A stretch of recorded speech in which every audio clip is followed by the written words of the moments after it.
నమస్తే. ఇన్నాళ్ళు నన్ను సపోర్ట్ చేస్తూ, ఎంకరేజ్ చేస్తూ మీ ప్రేమను నాకు అందిస్తున్న ప్రతి ఒక్కరికి కృతజ్ఞతలు.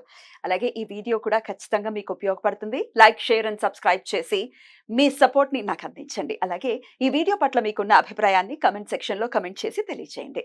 ఇప్పుడు వీడియోని చూద్దాం. నమస్తే, వెల్కమ్ టు అవర్ ఛానల్. నేను పద్మిని. ప్రస్తుతం పాటు ప్రముఖ ఆధ్యాత్మికవేత్త, astrologer, life coach doctor Sudha గారు మనతో పాటు ఉన్నారు. మాట్లాడదాం. నమస్కారం అండి. నమస్కారం. వినాయకుడికి సంబంధించి మట్టి వినాయకుడిని కొలుచుకోవడం మనందరికీ తెలిసిన విషయమే. అయితే ఈ వినాయకుడికి కళ్ళని ఏర్పాటు చేసేటటువంటి విధానం చూసుకుంటే గురువింద గింజలతో కళ్ళని పెడుతూ కదండి, ఆ రెడ్ అండ్ బ్లాక్ కలర్ ఎప్పటి నుంచో అనాదిగా వస్తోంది. ఏమిటి ఈ గురువింద గింజలు పెట్టడానికి గల కారణం ఏదైనా ఉందా? రీజన్ అని కాదు, మనకి ఎప్పుడు చూసాం అంటే, నేను ప్రీవియస్ ఎపిసోడ్ లో చెప్పినట్టు మనకి ఎలిఫెంట్ కి కళ్ళు చిన్నగా ఉంటాయి, అది ఫస్ట్. గురువింద సీడ్స్ కూడా చిన్నగా ఉంటాయి. అండ్ ఆల్సో రెండు ఉంటాయి మనకి, వైట్ అండ్ బ్లాక్ ఉంటుంది, or brown, whatever colour, ఆ గుడ్డు కలర్ డిఫరెంట్ ఉండొచ్చు. సో రెండు ఉన్నవి అంటే, మామూలు ఒక గింజ పెట్టామంటే రెండు కలర్స్ చాలా తక్కువ ఉంటాయి మనకి. ఆ సైజ్ లో ఉండడం అనేది కూడా వెరీ ఇంపార్టెంట్ కదా. అదొకటి కాకుండా గురువింద సీడ్స్ కి చాలా ప్రత్యేకత అనేది ఉందన్నమాట. మనం చూసామంటే కేరళలో అంతా అది మ్యాజిక్ దీంట్లో వాడతారు. అదొకటి కాకుండా గురువింద సీడ్స్ తోటి, నేను ఎలాగో చెప్తాను దీని తర్వాత, మనకి దృష్టి తగలకుండా ఉండడానికి అది వాడుతూ ఉంటా. అంటే నరదృష్టి, నరగోష్ఠి అనేది కొంచెం డిఫికల్ట్ అయినా ఎవరికైనా అది, ఎందుకంటే మనం పిన్ పాయింట్ చేయలేము, తెలియదు. అంటే ఏంటి, నెగటివ్ ఎనర్జీ. సో ఇప్పుడు ఈ నెగటివ్ ఎనర్జీని తీసేయడానికి గురువింద సీడ్స్ మనం దేవుడికి పెట్టుకుంటాం, అంతే కదా. ఇప్పుడు దేవుడు చూపు ఎందుకు నెగటివ్ ఉంటుంది, అంతే కదా, క్వశ్చన్ చేయాలంటే. సో పాజిటివ్ గా ఉండాలి. అలాగే ఏంటంటే మనకి ఎవరి దృష్టి తగలకూడదు అనడానికి మనం గురువింద సీడ్స్ అనేది పెట్టుకుంటాం అనేది నా ఒపీనియన్ అనుకో. అది ఎలా మనం పెట్టుకోవాలని అంటే ఎక్కడ దాన్ని ఏదైనా క్యారీ చేయాల్సి ఉంటుందా, లేకపోతే ఏదైనా మాలలాగా ధారణ చేయాలి? అదే చెప్పడానికి వస్తున్నా, కానీ నేను వినాయకుడి వరకే చెప్తున్నాను, ఎందుకంటే కళ్ళకి చెప్తున్నాం కనుక కళ్ళకి రెండు పెట్టుకుంటూ ఉంటాము. అలాగే ఏంటంటే చిన్నప్పుడు మేము తీసేవాళ్ళం అనమాట గురువింద సీడ్స్, వెళ్ళి ప్లాంట్స్ లోంచి తీసేవాళ్ళం. అంటే అప్పుడు ఎందుకంటే మట్టి వినాయకుడి చేత్తో చేసుకునేవాళ్ళం. ఇప్పుడు అన్ని అచ్చులు వచ్చేసాయి. అప్పుడు అచ్చులు ఉండేవి కానీ మనకి తెలిసేది కాదు అచ్చులు ఉన్నాయని. సో చేత్తో చేసుకోవాల్సి వచ్చేది. సో మట్టి రూపంలో వినాయకుడిని, గురువింద సీడ్స్, ఇవన్నీ ఏంటి, నేచర్ కి దగ్గరగా ఉండడం. అంటే మన నేచర్ నుంచి వచ్చింది. మనం మట్టి రూపాలు మట్టిలో కలవాలి, ఇంతే సింపుల్. పంచభూతాలతో చేసిన వాళ్ళు మనం అని మన బొమ్మలో అని చెప్తూ ఉంటాం. పెద్దలు చెప్పింది, నేను చెప్పింది ఏం కాదు ఇక్కడ, అందరు పెద్దలు చెప్పిందే మనకి. సో అది మట్టి మళ్ళీ మట్టిలోనే కలవాలి. సో ఏదైనా బయోడిగ్రేడబుల్, ఇప్పుడు వచ్చిన ఒక మాట అనుకుందాం కాసేపు. ఇది వరకు అలా మనం పెరిగినప్పుడు అలా లేదు, బయోడిగ్రేడబుల్ తెలియదు కూడా మనకి. సో బయోడిగ్రేడబుల్ ని పెట్టి చేయడం అనేది జరిగింది. ఒకటి దృష్టి, ఒకటి ఆ చూపు, అంటే చల్లని చూపు మనకి రావాలి, బ్లెస్సింగ్స్ రావాలి అనడానికి గురువింద సీడ్స్ వాడడం. ఇంకోటి ఏంటంటే మనకి నరదృష్టి తగలకూడదు అంటే వెరీ సింపుల్. ఇది చేయాలి అంటే గురువింద సీడ్స్ ని ఒక పసుపు బట్టలు తీసుకుని, అది ఎన్ని సీడ్స్ తీసుకోమంటారు? ఎన్ని, ఒక గుప్పెడు తీసుకుంటే చిన్నవే, చిన్నవి కదా, కాస్ట్లీ ఏమి ఉండవు కదండి, అఫోర్డబుల్ ఉంటాయి. Very affordable. Costly, affordable, again relative మనం చెప్పలేము.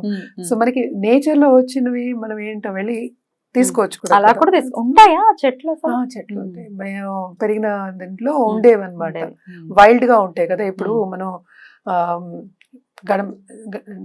గణపతి చవితి అని వస్తుంది, ఓకే, వినాయక చవితికి ఏంటంటే అన్ని కూడా మనం వైల్డ్ ఫ్లవర్స్, వైల్డ్ లీవ్స్ అట్లాంటివే వాడతాం ఎక్కువ. బనానాస్ అనేది ఎలిఫెంట్ తింటుంది మనకు తెలిసిన ఒక విషయం, కానీ కూడా దాంట్లో వేరే అన్ని ముళ్ళు ఉన్నవి అట్లాంటివన్నీ కూడా తెస్తూ ఉంటారు. అంటే ఏంటి, నేచర్ లో అవి కూడా ఉన్నాయని మనకి అప్పుడు తెలుస్తుంది. అవి అప్పుడే పండుతాయి కూడా, ఆ టైంకే వస్తాయి, రెడీ అవుతాయి. కరెక్ట్. సో ఇవన్నీ వాడడం అనేది ఇంపార్టెంట్. సో తప్పక ఎక్కడైనా చెట్లు ఉంటే, ఎస్పెషల్లీ ఫారెస్ట్ దగ్గర కానీ అక్కడ తెచ్చుకోవచ్చు. పసుపు బట్టలు అదే ఇప్పుడు పూజలో పెట్టాలన్నమాట, అందుకనే చెప్తున్నాం.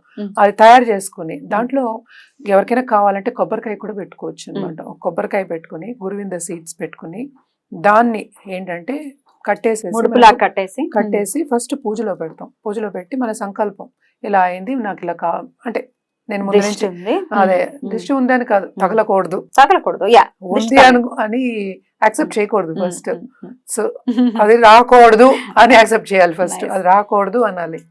సో అది రాకుండా ఉండాలి దృష్టి, ఎవరి దృష్టి అయినా నాకు తగలకూడదు అని మంత్రించి ఏదో చిన్న గణపతి మంత్రం కానీ లేకపోతే లక్ష్మీ గణపతి మంత్రం కానీ ఉచ్చిష్ట గణపతి మంత్రం కానీ, అందుకే నేను చెప్పాను దాన్ని తంత్రంలో కూడా వాడతామని. సో ఇది కట్టేసేసి దాంట్లో ఏంటంటే ఇంకా క్లోవ్స్ కూడా వేసుకోవచ్చు, లవంగాలు వేస్తారు. ఎందుకంటే ఇవన్నీ ఈ ప్లాంట్స్ కంతా ఏంటంటే ఈ సీడ్స్ కి కానీ నెగటివ్ ఎనర్జీని లాక్కునే శక్తి అనేది ఉందన్నమాట. అది గుమ్మానికి కట్టుకోవాలి పూజ చేసుకుని. ఎస్పెషలీ ఇది వినాయక చవితి టైంలో వినాయకుడికి పూజ చేసినప్పుడు చేసుకోవడం అనేది చాలా మంచిది. ఒకవేళ ఈ వీడియో లేట్ గా చూసామండి, మేము మిస్ అయ్యామని చేసుకోవచ్చు. అంటే గణపతిని రోజు పూజ చేయమంటున్నాం, ఎప్పుడైనా చేయొచ్చు. అప్పుడు అంటే మనం ఏ పూజ చేసినా ఫస్ట్ గణపతి వస్తారు కదా. ఎగ్జాక్ట్లీ. సో అంటే ఏంటంటే మనకి పసుపు వినాయకుడిని చేసి పెట్టమంటాం ఫస్ట్. దేనికైనా సరే సంకల్పం చేసుకునే మనకి గణపతి ఫస్ట్. సో ఇవన్నీ చేసుకుని అది పెట్టుకుని పసుపు గుడ్డలో ఎస్పెషలీ కట్టి పెట్టుకుంటే మీకు తప్పక లక్ష్మి రూపం లోపలికి వచ్చే ఛాన్సెస్ ఎక్కువ ఉంటాయి గురువింద సీడ్స్ పెట్టుకుంటే. అందుకోసం అని, ఎందుకంటే నెగటివ్ ఎనర్జీ పోయి పాజిటివ్ ఎనర్జీ వస్తుంది. అంటే చంచల లక్ష్మి అంటాం మనం. అవునండి. స్థిర లక్ష్మి కావాలి మనకి, వచ్చే ఛాన్సెస్ ఉంటాయి. రైట్. గురువింద గింజల్ని డెఫినెట్ గా, అలాగే లక్ష్మీదేవికి కూడా చాలా ప్రీతికరం అని చెప్తాం. అవును, కరెక్ట్. గురువింద గింజలతో పెడతారు, అర్చన చేస్తారు, మాల కింద ధారణ చేయి. అవును, శక్తి రూపానికి చేస్తారు కదా తప్పక. నేను అదే అన్నా, ఏదైనా తంత్రంకి వెళ్ళామంటే మనకి శక్తియే ఫస్ట్ రావాలి, శక్తి రూపమే రావాలి. సో తప్పక లక్ష్మీదేవి కూడా శక్తి రూపమే కదా. రైట్. ఒకసారి గుమ్మానికి కట్టేసుకున్నాం, మెయిన్ సింహద్వారానికే కట్టమంటున్నారు. అవును కదా. మరి ఎప్పుడు తీయాలి దాన్ని, ఒకవేళ అదేమైనా ఇదైతే గనక? అది కొబ్బరికాయ అనేది మనం కట్టింది నేను చూసాను, జనరల్ గా కూడా చాలా మందికి చెప్పున్నా అనమాట. అది ఉండిపోతుంది అట్లా, అసలు ఏం పాడవదా? అసలు వాసన కూడా రాదు. నేను చూసింది, ఎందుకంటే డ్రై అవుతుంది. సో ఒకవేళ కొంచెం వాసన వచ్చింది, కుళ్ళింది, ఎక్కువ ఉన్నాయి, కుళ్ళిపోయింది అనుకుని వాసన వస్తుంది కదా, మనకి తెలిసిపోతుంది. అదే ఇప్పక్కర్లేదు కదా. సో వాసన వచ్చినప్పుడు కానీ, లేకపోతే if you feel there is something wrong అనేది మనకి తెలిసిపోతుంది. ఇంట్యూషన్ కూడా ఉంటుంది కదా. సో అప్పుడు తీసుకెళ్లి నీళ్ళల్లో కలిపేయడం అనేది వెరీ ఇంపార్టెంట్. అంటే మనకి తెలుసు అది న్యాచురల్ గా వెళ్ళిపోతూ ఉంటుంది అనమాట. మంది కూడా దృష్టి పోవాలని కలిపేయచ్చు అనమాట. అలా ఒకటి చేయొచ్చు. ఐ థింక్ ఇంకోటి కూడా మనం నిప్పులో కూడా వేయచ్చు అనుకుంటా. సో ఎందుకంటే అది ఇచ్చేసాం, నేచర్ కి ఇచ్చేసాం అనద్దు, మన విషెస్ ని. అండ్ ఆల్సో అది కాపాడుతుంది నేచర్ అని. అప్పుడు యాగాలు యజ్ఞాలు కూడా అలాగే చేస్తూ ఉంటాం. సో ఇదేంటంటే మనం లా ఆఫ్ అట్రాక్షన్ లో కూడా అదే చెప్తూ ఉంటాం, మనం రాసుకున్నది కూడా ఫస్ట్ ఏంటి నిప్పులో వేయమంటాం. సో మన కోరికల్ని కూడా దాంట్లో ఏమంటాయి, ఎందుకంటే అగ్నికి ఆహుతి ఇచ్చినప్పుడు మనకు ఒక తృప్తి ఉంటుంది. సో దాంట్లో ఆ నెగటివ్ ఎనర్జీ అనేది వెళ్ళిపోతే మనకి పాజిటివ్ ఎనర్జీ అనేది వస్తుంది అనేది ఒకటి. ఇంకోటి ఏంటంటే భూమిలో నీళ్ళ అంటే ఒక ప్లాంట్ కూడా వేసుకోవచ్చు. రైట్. బ్యూటిఫుల్ అండి, చాలా అద్భుతంగా వివరించారు. గురువింద గింజలతో చేసుకునేటటువంటి ఈ ప్రక్రియ ఏదైతే ఉందో డెఫినెట్ గా నరఘోష నుంచి మనల్ని కాపాడేటటువంటి పరిస్థితి ఉంటుంది అని చెప్తున్నారు కాబట్టి బ్యూటిఫుల్. నెగటివ్ ఎనర్జీ తప్పక తీసేస్తుంది అన్నమాట. చాలా అద్భుతంగా వివరించారు. కృతజ్ఞతలు. నమస్తే.